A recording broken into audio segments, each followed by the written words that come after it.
নমস্কার সকলকে, আশা করছি সকলে খুব ভালো আছেন। আজকে আমি আপনাদের জন্য খুব সুস্বাদু একটি খাবারের রেসিপি নিয়ে আবারও চলে এসেছি, যার নাম নিরামিষ খাসির তেলের বড়া।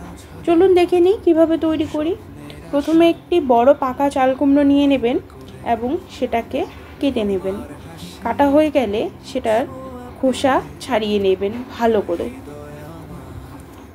এরপর দেখবেন ওই চাল কুমড়োর মাঝে যে বীজে পরিপূর্ণ অংশটি থাকে সেটাকে কেটে টুকরো টুকরো করে নেবেন।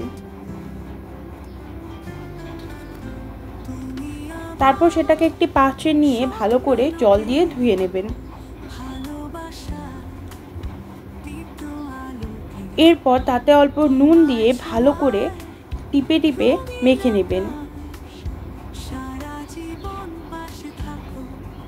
মাখা হয়ে গেলে কিছুক্ষণ যদি আপনারা রেখে দেন তাহলেই দেখবেন চাল কুমড়োর মধ্যে যে এক্সট্রা জলটা থাকে সেটা সুন্দর করে বেরিয়ে এসেছে।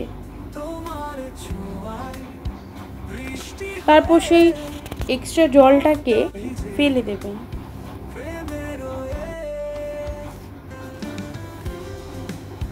তারপরে সেটাতে পরিমাণ মতো বেসন, পরিমাণ মতো হলুদ এবং পরিমাণ মতো নুন দিয়ে আবারও হাতের সাহায্যে ভালো করে মেখে নেবেন।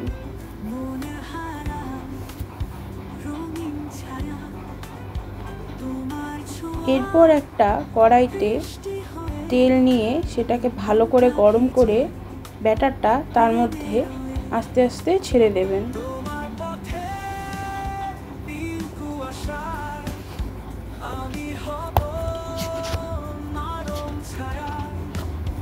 মিডিয়াম ফ্লেমে 5 থেকে 10 মিনিট লাল লাল করে ভেজে নিলেই রেডি কুড়মুড়ে সুস্বাদু নিরামিষ খাসির তেলের বড়া।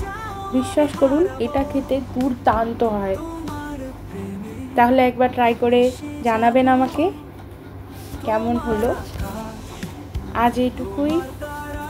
ভালো লাগলে সাবস্ক্রাইব করে পাশে থাকবেন এবং কমেন্টে জানাবেন পরবর্তীতে আপনারা কী কী রেসিপি দেখতে চান। ধন্যবাদ।